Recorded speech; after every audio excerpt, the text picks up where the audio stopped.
Hi, I'm Mikkel Weber, founder and auteur of House of Peregrine. Expat, immigrant, pioneer, none of these were a fit, but Peregrine describes what we are all about perfectly. Those that craft their life story with intention. I've spent the last 6 years in awe of the life-changing connections and stories I have experienced while living abroad, and believe it is time for this adventure to be recognized, celebrated, and elevated to the life stage that it is.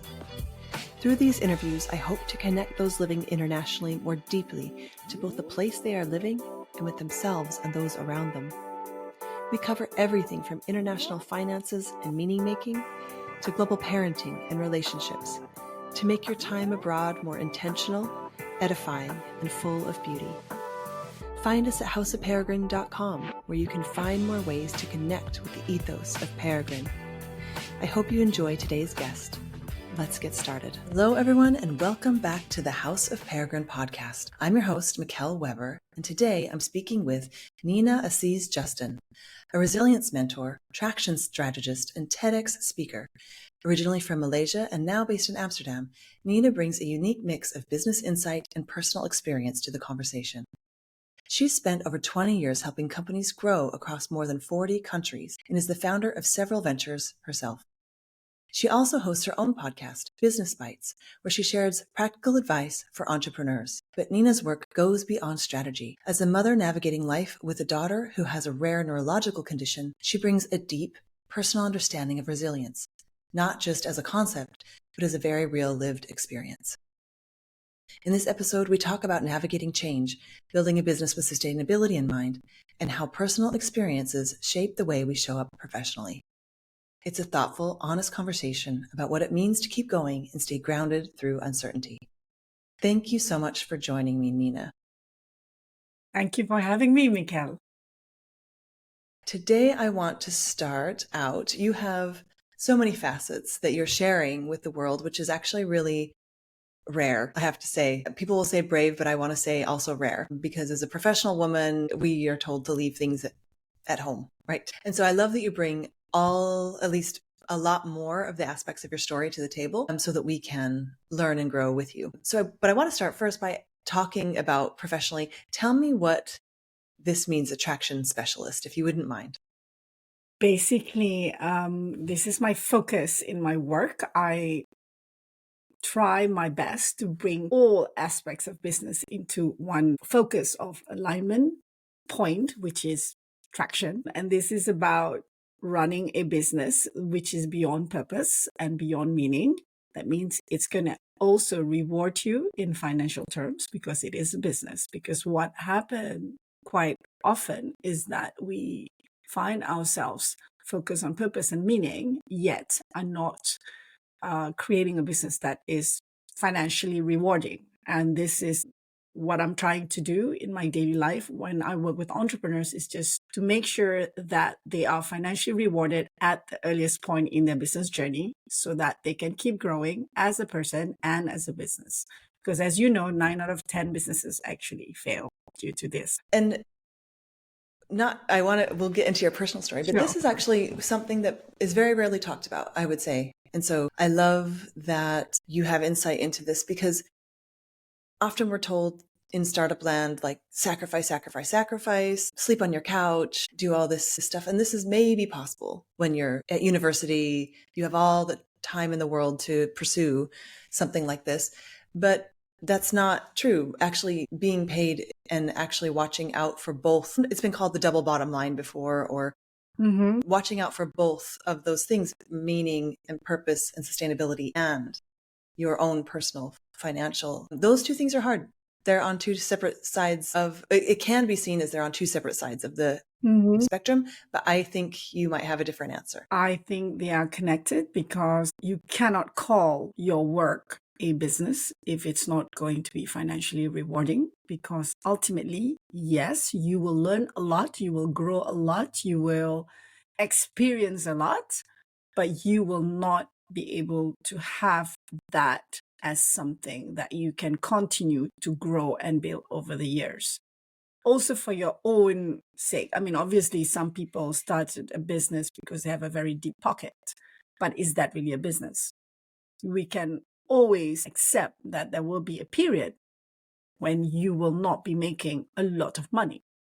But if you are running a business and while you are still trying the different business models and you're still like prototyping, there could be, some leeways to not look at your business only as a money-making machine. But at some point, you have to start making money. And my work is basically to kind of like inject some form of reality into that journey and make sure that while we are pivoting and prototyping and trying different business models, we are still going to go for that financial reward as a North Star.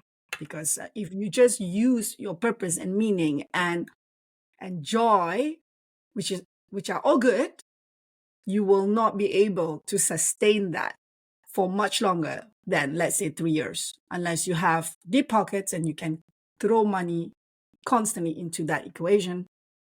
Even if you have an investor, that investor will ask you for some financial performance. So I think it's basically making sure that as an entrepreneur, everyone who goes into that game understands that the goal of the game is still financially related, and it's not just purpose, meaning, sustainability, impact, resonance, and all that beautiful stuff that we do every day too.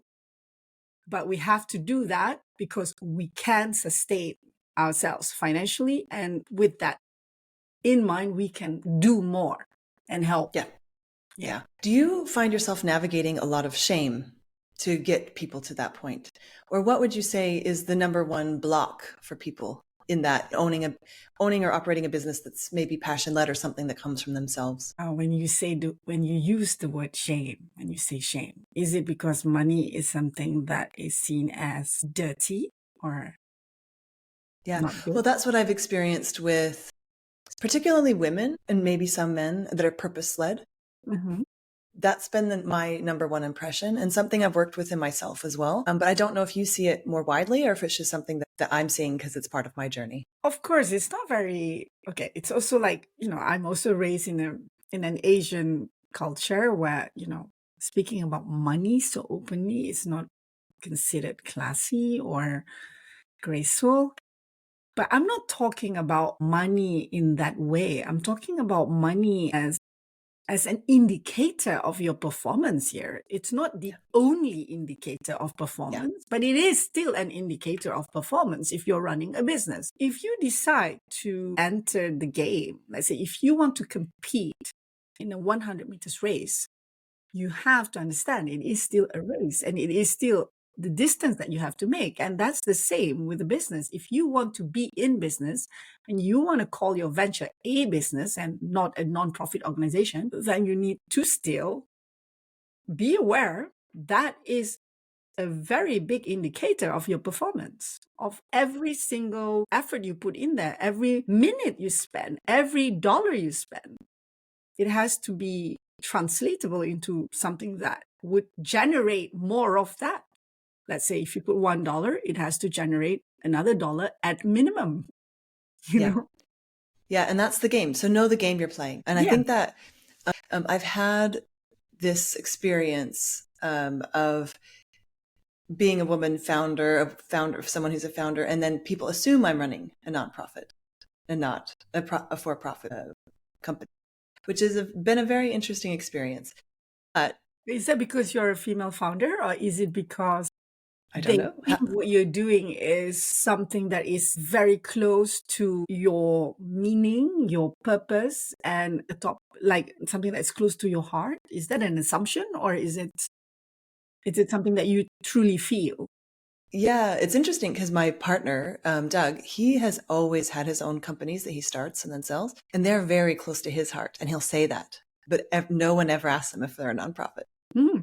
So it's been my experience that that's the difference. Maybe it's how we talk about it. Maybe it doesn't matter what it is, but it's just been a very interesting journey to have to answer that question more often than maybe he does. He works with software for children that is very close to his heart and his story, his own personal story. Mm-hmm. And so it always has made me curious, maybe a little bit angry, but now I just see it as an opportunity to explain more about my business. Yeah. And so when you work with a business or a founder, you're really going into showing them the game they're playing, finding ways to make the business more profitable, which is the game you're playing, to make money. That's part of the game you're playing. And then let them also hold their purpose. Do I have that right? Well, your purpose is always your starting point, right? You can't do anything well unless your heart is in it, right? So there is no question about the purpose and the big picture. But we're talking about systems. We're talking about mindset. And if you have a really big dream, but you have no system, you don't have the right mindset, you don't have the tools to achieve this dream. It's just a dream. And this is what is happening in quite a few companies where they are just living a dream, but that dream will not be sustainable, just like everything else, and I think going back to your initial question, do I feel shame? I say, no, not at all. I think a lot of people are ashamed because they are hiding behind something else. That's not, they probably have fear, and that fear is enclosed in something that we think is shameful to talk about money. No, you fear to actually take on this journey 100%. That means I like this, but I don't know if I like it too much enough so that I can make a lot of money. I don't know. So you can choose it. Yeah. Yeah. Yeah. And I find that owning that from myself, saying like, no, I'm in this to make money. Like that's really hard to say and really hard for people to hear when that conversation comes up. And so I think it's just really interesting. So that you can do more, you can do bigger things. Yes. Yeah, I mean, if you are struggling to make ends meet for yourself and also to feel valued, to feel, hey, I'm growing here. I have numbers in my bank account to show that. And I can inject some of that into more, things for my business and more opportunities for other people to work for my organization and provide a bigger platform for many more peregrines, then, I mean, makes no sense. Yeah, it makes no sense. Yeah. Also, there are organizations that are doing that, not for profit, right? I mean, but that's not you, right? Yes, exactly. Yeah. Exactly. And that's basically what I say. There are people doing this. That's just not what we're doing. And it's important and I respect it. So I want to back up because you have so many rich layers of your story. You've worked in startups for a very long time, like in a really... which I love how you're speaking from this place of wisdom and getting people to the next level, because you're right. It does have to start with passion. That's a really good place to start a startup, but then it has to change. And you've seen the result of that not changing, and it's not pleasant. It's not good for anybody. Sure, you learn lessons, like you said, but you also have this really rich experience. So you have that experience you're bringing to the table. And then you have this experience of living abroad most of your adult life. And so we started out with the business stuff because I'm super eager to get into that with you. But if we can take a moment just to tell your story of growing up in Malaysia, ending up helping people in over 40 countries with our business, and then to where you are today. Okay, so we'll start from ground zero. I'm Malaysian, so I've been raised in a sort of a progressive Muslim family where faith, family, freedom all kind of mix into one. I have always been encouraged to be independent. My mother has always been a career woman, so I do not have another role model as a mother. And that could be a good or a bad thing because my mom worked really hard. She could not imagine. And I think this is her own legacy issue because her mother did not work. And all her life, she was just like, I'm never going to stay home. I'm going to be a working woman and I will not quit my job for my children. This is not my thing. So I didn't have a mother who was like living at home, taking care of me or cooking and all that stuff. I didn't have that. So my role model was a working mom. So I was raised with that, despite the fact that obviously I have the strong Asian stroke Muslim values. It's still quite loose in my case. I was raised with honor and grace and also not forgetting my roots. But Apart from that, you go girl, basically. So I've always wanted to go abroad as a child. I don't know whether that is an ancestral thing or is it because my mom has a younger brother who studied in England, and he gave me, when I was 6 or 7 years old, a little pencil case in the shape of a double-decker bus. It's like a red pencil case. And somehow that just planted the seed in me. I wanted to go and study in England. So I had that in my mind, like, okay, this is what I want. I want to go to London to sit on the double-decker bus. And I thought, I'm too young to even introduce that topic to my parents, but I had it since I was young that I'm going to go there and study that, because I didn't know that you could do anything else because my uncle was studying in England. So I was like, I'm also going to go there and I'm going to sit on this double-decker bus, which is what I did when I made it happen. When I was 18, I arrived in London, and the first thing I did was actually went on the double-decker bus, because that's what I always wanted to do since I was a kid. So there is this deep yearning for seeing the world. And I think studying in England gave me that additional layer of living in a multicultural environment. London in the 90s, London has changed now since Brexit, but in the 90s, it was different. I mean, I would sit on the tube to go to uni next to people of different races. And I really enjoyed that very, very much. I just felt like I could be more than just what I thought I was. Not that I was small and there was nothing wrong with my culture. I wasn't fighting a war. I was not looking for economic gains. At the time, the Asian economy was booming. I would have had a leap in my career if I had gone home. But I remember when I graduated, my parents were like, yeah, isn't it time to come home? And I wanted to go to France. I mean, my husband's French, but I didn't know I was going to marry a French guy at the time. And I was like, no, I want to go to France to study French. And they didn't understand. They were like, why? Why do you need to speak French, right? So actually, I just wanted to have another adventure, another exposure, another layer. And I came back to London, work in England, and then, the internet, the first 1.0 internet, so you can do the maths. I'm not young. I'm 100 years old to be exact. Started, and I joined a startup then. So my startup journey started in the 90s. So I'm like the OG of the startup world. And so that's like how it panned out for me. I did not plan to stay on this long, but every time there was a new opportunity and new ways of doing things, new ways of expanding and becoming, and I went with that, and not without any grief, of course, but yeah, that's just how my life has played out until today. And one of the other things I wanted to do when I was younger also was to see the world and to work in many countries. So when I started in the first startup in London, it was a it's a huge German media company that funded that startup. And when we grew, I was promoted to go and work at the head office in Germany. So from London, I was in France, back to London, and then went to Germany.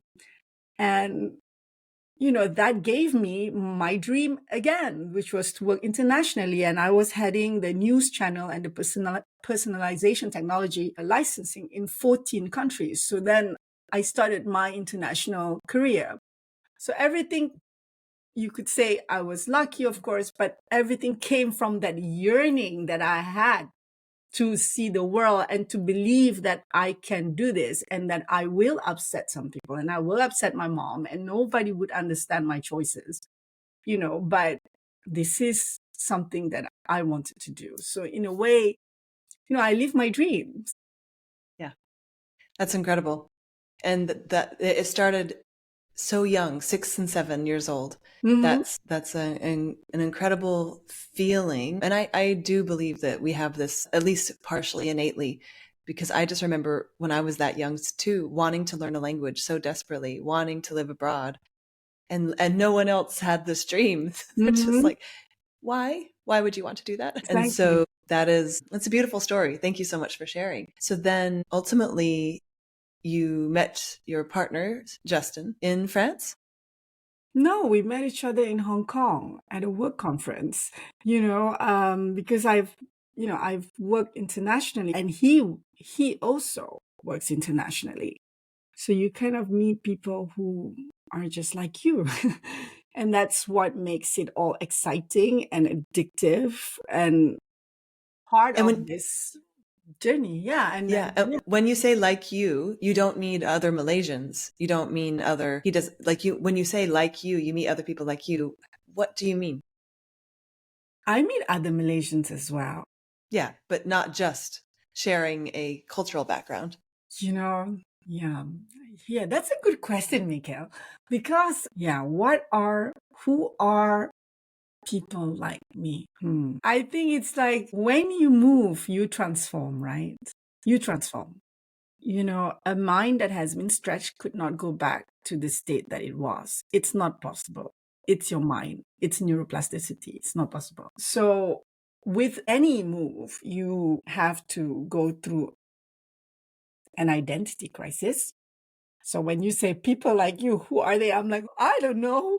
That's like, we're talking about identity here. And identity is integral to this particular experience of people like you, like me, and many others who move from one place to the other. Your identity will be questioned. And then at some point, people say, like, who are you talking about? And you're like, so there's identity, there's growth, there's transformation. And yeah, people who probably have had similar experiences may not be the same, but people who already become someone, which is like this tapestry, this patchwork of lots of different places and people and cultures and values. And yeah, that's the identity.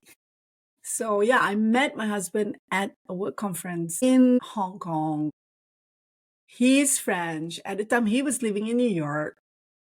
And we have this long distance relationship for a while. And now we are here. And, that's our life. That's our life story.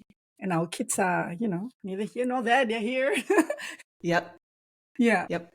And that's that you can't explain it. It's just time to go somewhere. It's time to be with someone. And that's living a different kind of life. It's an examined life or a passion led life so I just think it's very beautiful to hear these stories and hear other people reflect what other guests on this podcast have even said. So they've never met, but I've met them and they're saying the same thing, which is really beautiful. So I want to talk about your most recent. Thank you for that, by the way. Thank you for going into that with me. It's one of my great joys in life to be able to hear people define themselves. I can't define myself, Michaela. Yeah, no, but I mean, you have, and it's in a very, I think, reflecting back, it's about not being held back, living your dream, but not more than that, feeling into a new kind of dream and being willing to do that multiple times in your life. I allow myself to evolve. Yeah. Basically. Yeah. This is not something that I have thought through when I was younger, when I made my first start, like the adventure journey. And of course, when I moved to Germany, it was totally different experience than when I was in London, because then I had to embrace my identity again in a totally different way, because Germany is less multicultural, at least when I was there. And now it's changing also. And I wasn't in Berlin, because Berlin would have been a little bit similar to London. But where I was the only brown person in the city. But then I embraced that. And I didn't have any bad experience from that. Yeah, maybe that's why I'm still here and I'm not discouraged, despite these kind of diverse experiences. And and I think I allowed myself to evolve without really, being young, you don't really think too much. You just want to do things. But now when I look back on it, and I think that's the beauty of hindsight, it's like, okay, I allowed myself that. Yeah, I leave some space for wonder in my life. Yeah. And do you find that, so I want to ask this carefully because it brings up things, but like, were you a difficult child? I say this with love because I was a difficult child. I wasn't difficult in the sense like I was disobedient. Look, I'm Asian, right? I mean, I don't know how much you know about Asian upbringing. We are not supposed to be so openly rebellious. We have to respect, like, there is God, and then there's your parents, and then there's you. Okay, so there is a strata in your existence as an Asian child. My parents were, very progressive. So there's a lot of space for me in that time even. But I think I started becoming a little bit more difficult when I was in London. I think when my parents asked me, when are you coming back? I didn't like that question. Because I think I've outgrown my mold in a way. I mean, this sounds like I'm saying that the Malaysian mold is so small. It's not the case, but I've changed. I've become somebody else. And I couldn't really reconcile the two worlds. And I think for my parents, they probably thought, oh, I have become rebellious, or I'm confused, or I didn't know my identity, which could all be true too. And there could have been also some cultural frictions or misunderstanding in that process, because they had to understand me. They've never encountered a child like me. I'm also the firstborn. There's a lot of guilt on my side. I felt a lot of guilt, which I'm sure is familiar for many people who leave their families. Like you always have guilt, and you always have grief. Grief is part of that process, part of the journey, I would say, from time to time. And I went through all that.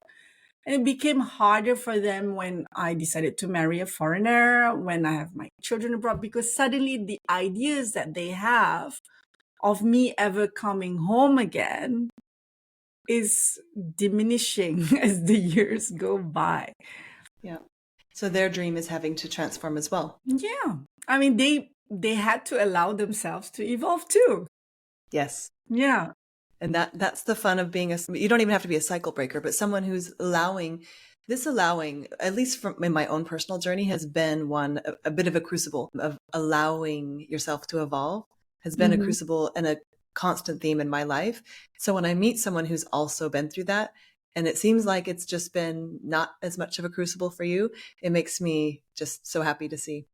Well, now telling this story, and we're on this podcast, and, we are all TED speakers. It sounds so polished and nice, but the process, the little steps through this journey has not always been smooth.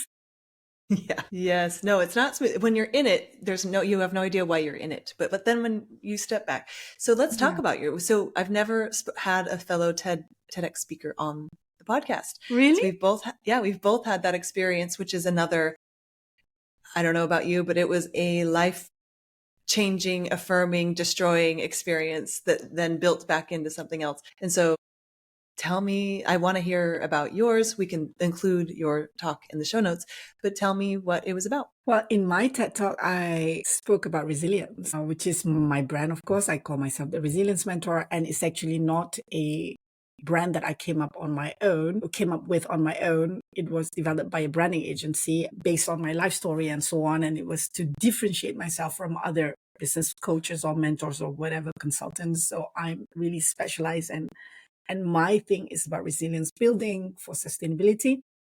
So my talk was actually called the resilience equation. So I spoke about resilience and the parallel between raising a special needs child and being a startup founder or having had the startup life, and there are several parallels. And it's a mathematical equation, which I hope could be applied by anyone facing any kind of struggle in their lives. Basically, it's time. Give yourself time, multiplied by beginner's mindset, or in my equation, I call it startup mindset. You are starting out. You don't know many things. You have to start from a place of no assumption and willingness to discover and allow yourself to go through that journey.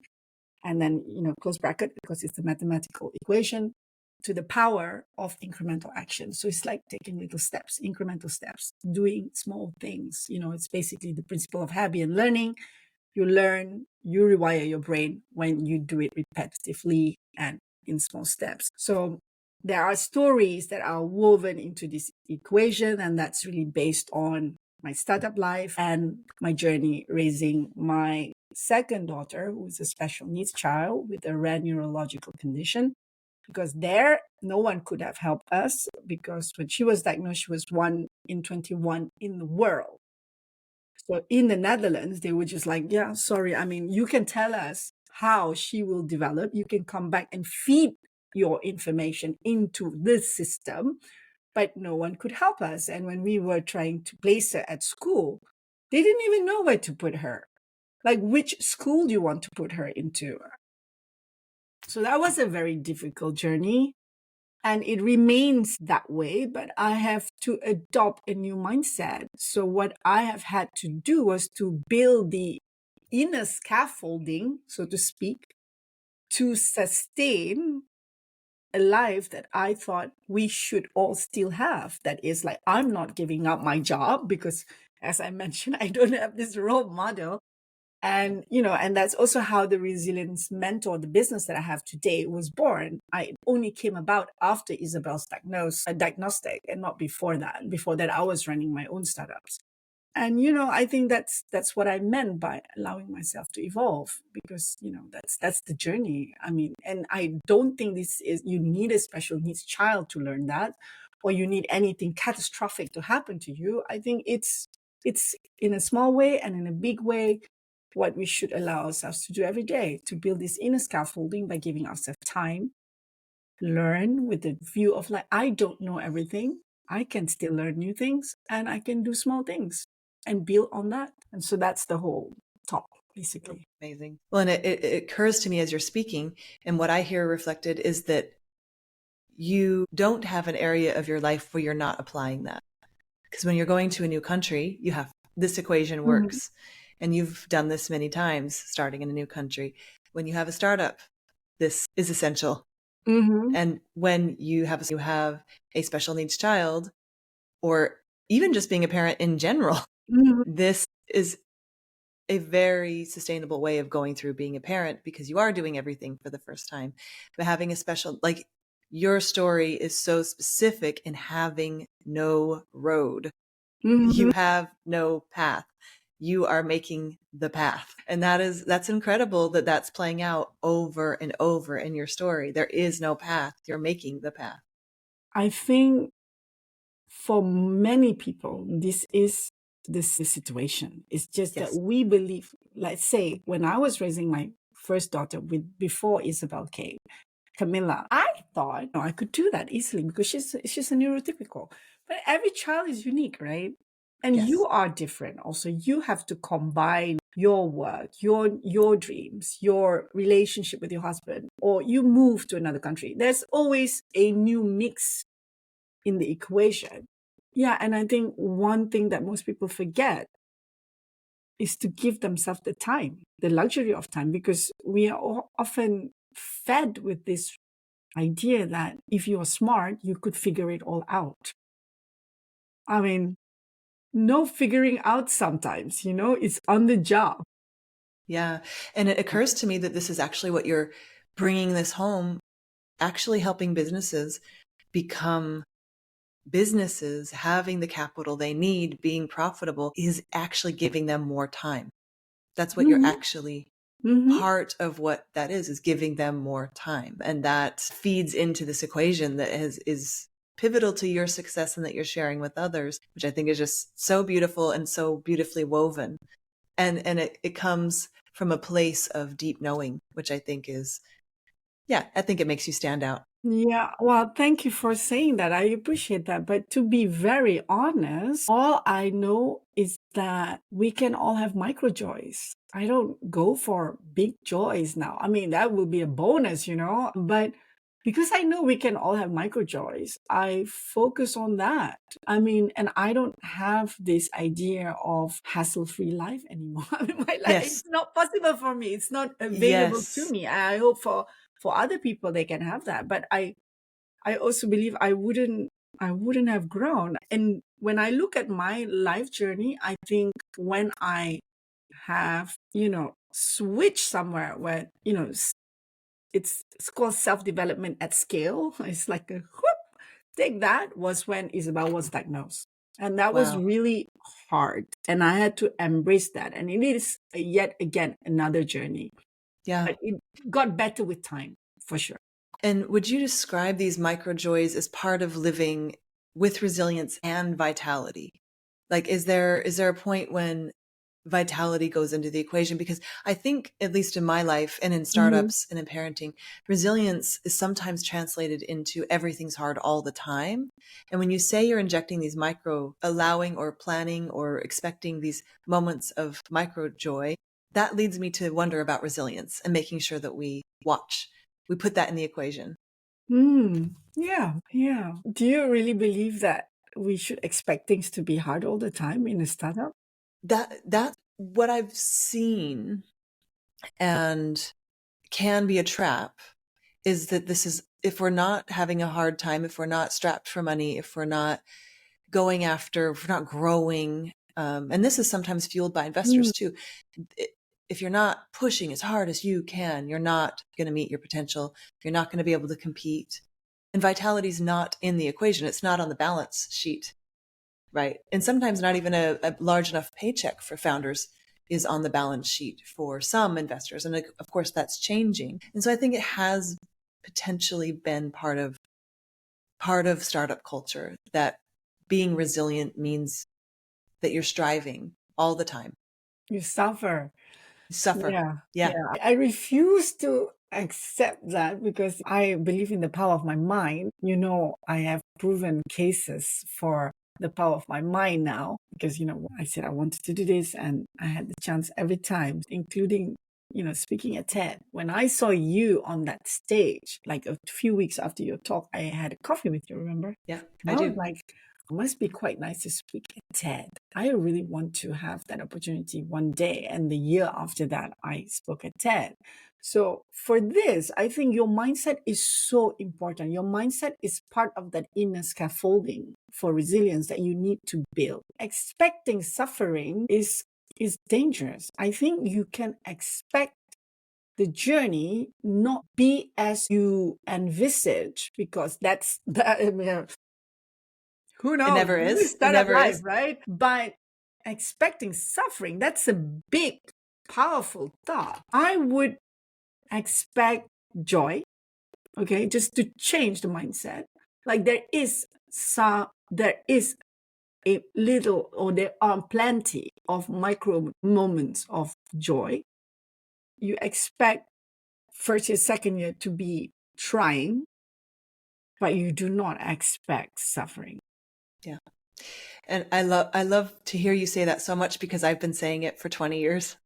This is just toxic mindset. I cannot encourage that because that is Yes. not a growth mindset. Yes. But it's also suffering for high financial payoff is a potentially uniquely American belief. Really? But And how that, often does this happen? How often does this big financial payoff happen to people who expect suffering? yes, I think there's something in the zeitgeist, and we don't need to go, like, I can go into the Mm, collective mindset of mm, a lot of things, but we won't go there today. But I do think that there is a very important part of building something that is completely custom, completely based on your life. That includes moving countries, having the relationship you want, having the business you want, having the life you want, is never going to be just smooth. And so this resilience that you're speaking of is an incredibly potent, if not essential, part of being successful, whatever that looks like for you. mm, And so having a custom life, I always call it having a custom life instead of following the path that others have laid out for you. And that's in business, in partnership, in life, and where you live. I think it's such a beautiful thing to know you're going to have to mm. cultivate if it's not in there innately.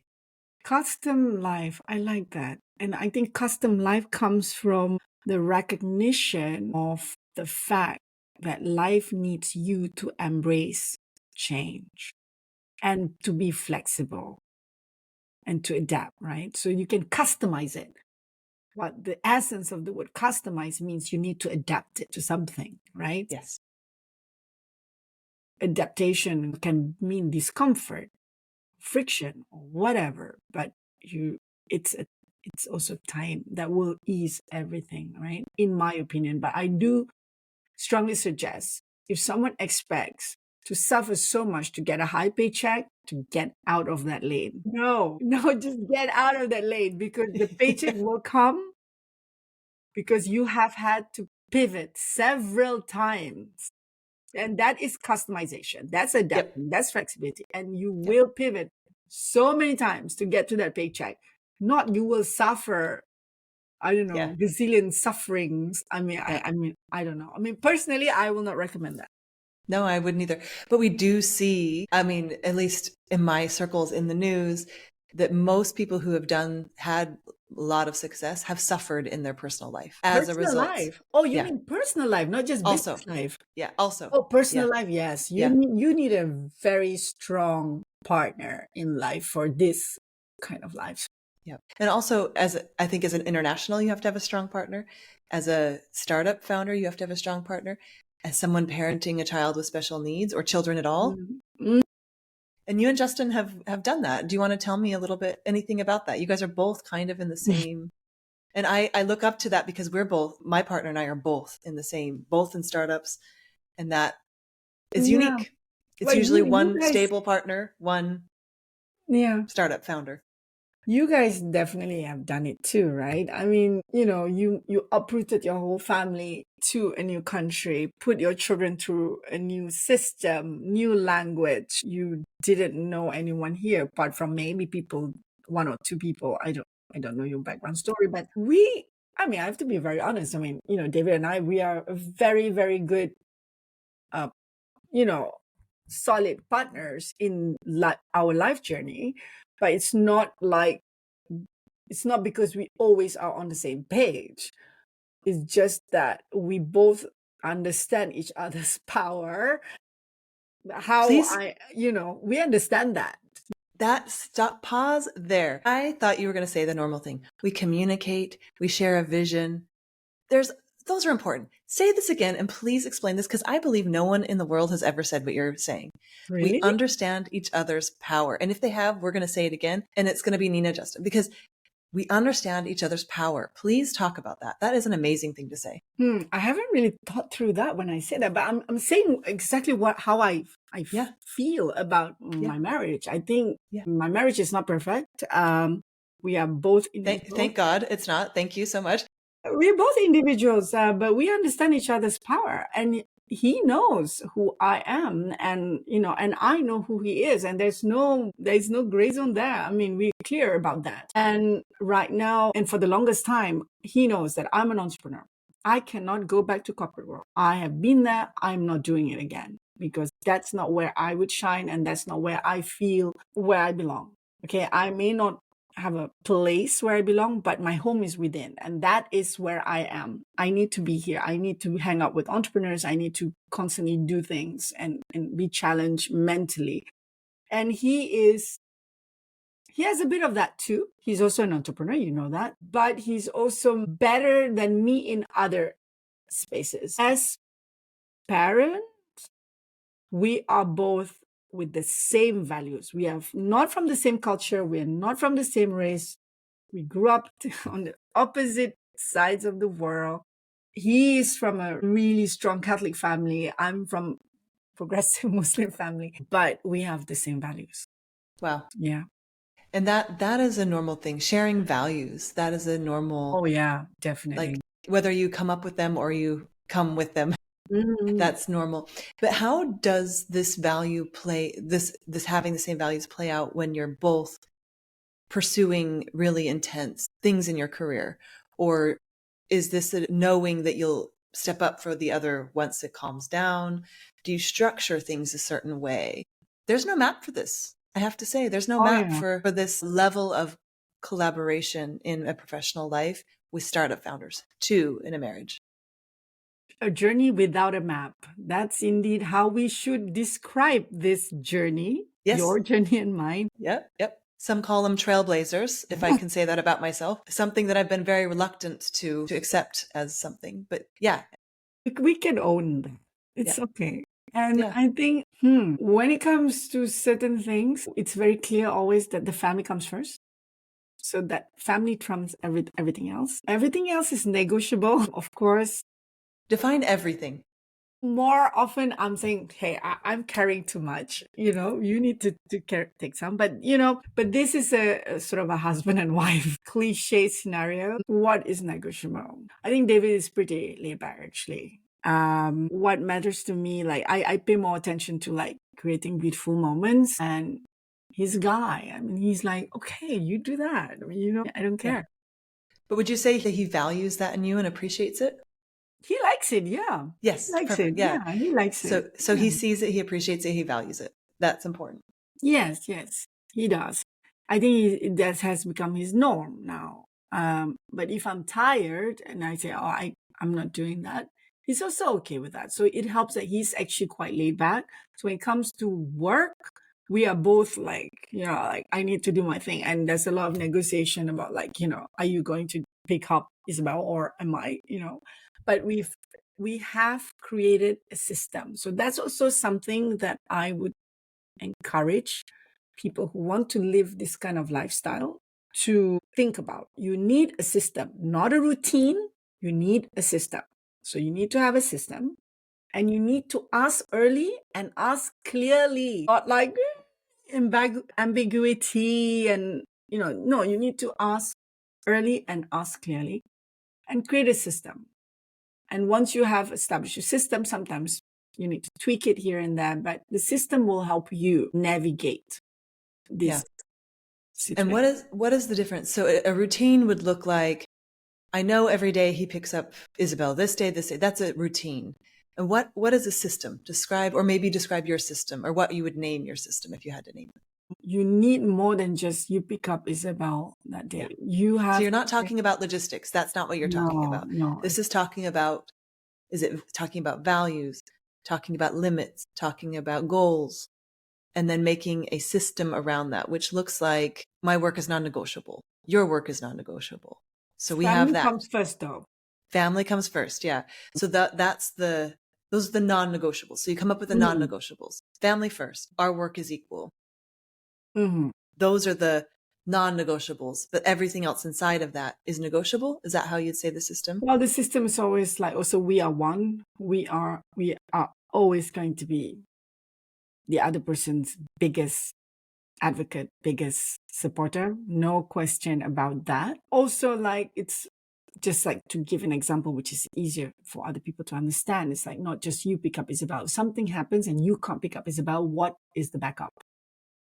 We don't, I mean, of course, there will be situations when we will be, like taken by surprise and say that we don't have a backup for the situation. But for the routine, for the common situations, there should be a backup. You should know, because now, for example, he's traveling a lot. So I am the main, carer of Isabel because he's not often in the Netherlands. And I have two babysitters.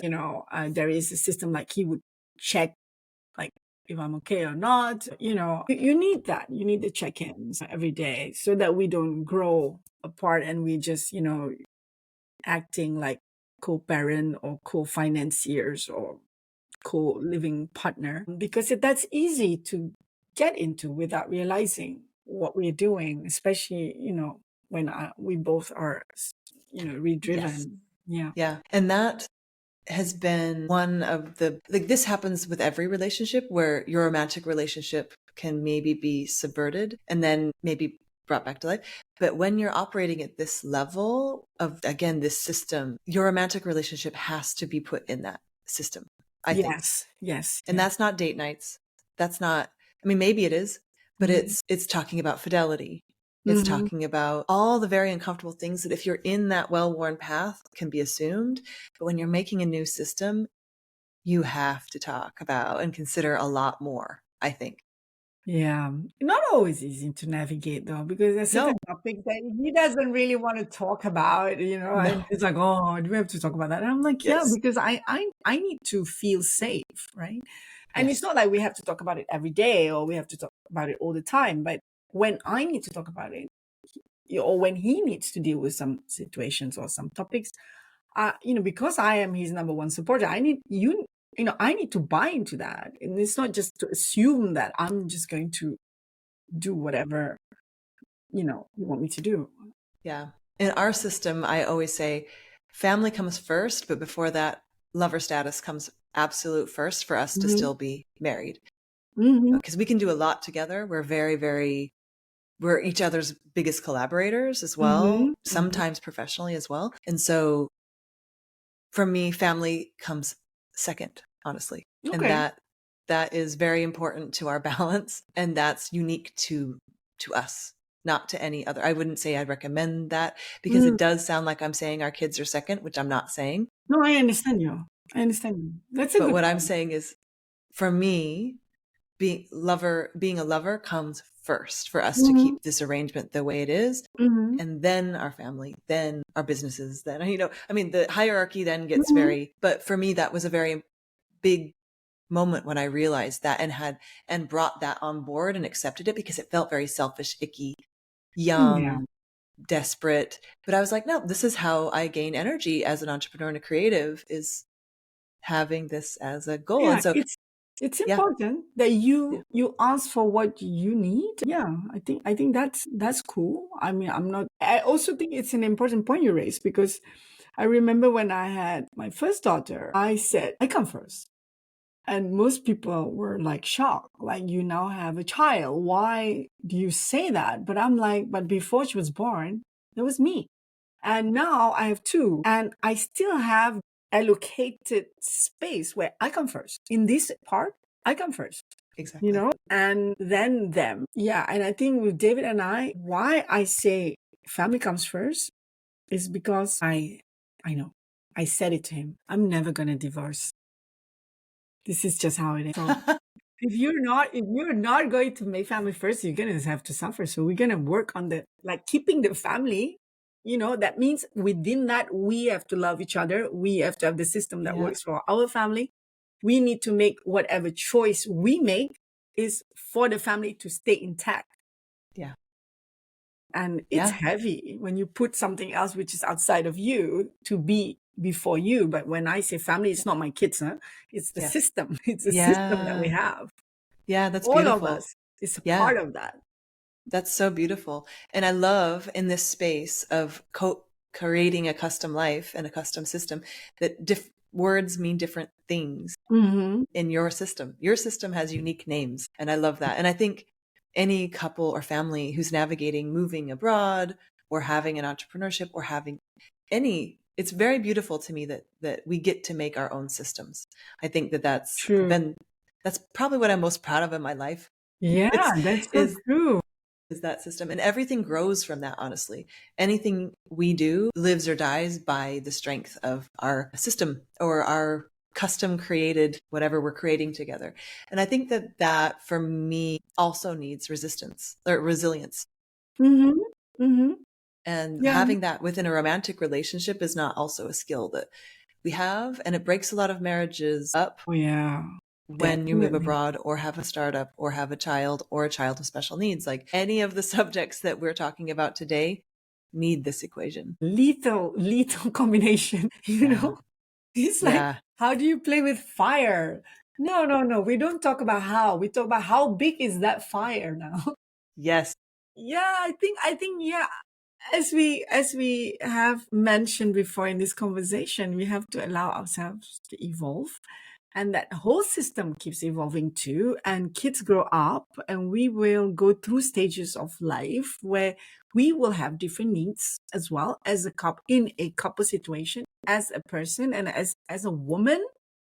I think, now I have different needs than I did before. I mean, like after you hit 40, you want to ground a bit more and stabilize a bit more. And then you start thinking about legacy. You start thinking about, what do I leave behind? What do I want still in my life? What do I still want to create? That, again, in the relationship dynamic, both of you have to find each other again. And I think one thing that David and I constantly try to do now at our age is to find each other through this. His remaining years, what he wants to achieve, what I want to achieve, and then how do we make this system work for us? So that is never going to finish. That's like work in progress. Yeah. And it's beautiful. It's actually very romantic, I think. And it can be a lot of things, but it's very romantic and not easy. And I want to ask you one last question, and it's a big one, so forgive me. How do you define success? Oh my goodness. I know. I'm sorry. It sounds like a question that I should have expected, right? Because we are both like, podcasters. So this is not unusual, but it's like one of those situations when people say, can you tell me a little bit about yourself? And because you're so multi-layered, you're like, which part do I start with? Like how do I angle this story? Because I could come from different places. So how do I define success? In the context of this conversation, I would use a quote that says, if you travel far enough, you will meet yourself. So I think that would be my definition of success. I don't know. Is that so deep and so That's philosophical? beautiful. No, it's beautiful. It's beautiful. So thank you for sharing it on short notice. Yeah. Thank Yeah, you. that's You're beautiful. welcome. Yeah, I think I'm still in the journey of definition, and I still am traveling, not just outwardly, but inwardly. And if I travel far enough, I will meet myself. And that will mean I am successful. That's amazing. And I hope the journey never ends. So that is delayed success, Mikael. No, but the journey of finding of allowing yourself to change is innate. And so I hope Yeah. it's a pleasure-filled one, I think. Yeah. And we shall continue to leave some space in our life for wonder. Yes. Very cool. Well, I have so much more. Like, I feel like we could talk forever. So this is like about any number of things that we have in common and we don't have in common. But thank you for sharing your story today. I want people to feel like they can reach out to you for the right purpose, which would be many, but professionally. Who is the right person if someone's wanting to have a mindset shift within being a business owner? Describe your ideal person who would reach out and work with you? My ideal client is someone who has already a business model, because not having a business model and staying in that foggy experimental area it's not like I can't help them, but they will not benefit from my strength at its optimal level, which is doubling, multiplying your revenue. So if you are already there, you have tested your business models, and you just want to ramp it up. So that would be my ideal client. I'm almost system agnostic because I look at the mechanics of a business, and yeah, it doesn't matter about the age, the faith, the color, the gender. I mean, that sector. Yeah. So it sounds like not an early stage founder, but maybe a scale up founder. But yeah, anywhere between 2 years and let's say 8 years would be my normally like the ideal client profile. And most of them range from a solopreneur, which is not really where my sweet spot is normally there is a team of at least 2 to 5 people and a 70 people company. But I'm also not getting myself involved with bigger companies simply because the way I work is I act as a co-entrepreneur in that particular phase of the project. So I'm sitting with the founder as if it is also my journey and my project. And we look at it with that level of commitment and ownership from my side. So that's just how I work. Otherwise, I'm too detached and I'm just like giving theories or giving ideas, but not really rolling up my sleeves. That's not how I work. Yeah. So would you consider yourself a fractional member of the team for part of the journey? One could say that, but I don't take on a title for the company. Okay. Yeah. Cool. Yeah. Yeah. But yes, a fraction I'm always on some form of retainer. So yes, that could be a fractional work. Cool. Yeah. That may be getting into the weeds, but for the right people, it'll be helpful to hear exactly if they resonate with you, who they should be. Cool. Well, thank you so much for joining me today. Thank you for having me. It's been a pleasure to talk to you and to go deep into certain topics. I mean, actually, you've asked me some really good questions. I'm like, oh, wow. Yeah. I hope so. And I hope people listening can also ask themselves the same questions. And I think you've shared with us some things that, again, like I said, I have never heard anyone say we know each other's strength. Power. Yeah. We know each other's power is you've just changed my life. So thank you so much. Thank you, Michaela. It's been a pleasure. Thank you. And thank you everyone for listening. I hope that you've enjoyed our conversation, and please feel free to go to houseofperegrine.com to check out more of what we're doing with people living abroad. Thank you, Nina, and I'll talk to you very soon. You're welcome. welcome. Okay, that's it for today. I hope you've enjoyed our show. For the latest insights on living internationally, join us at houseofperegrine.com to find out how you can connect with our community. Let's craft our life story with intention together.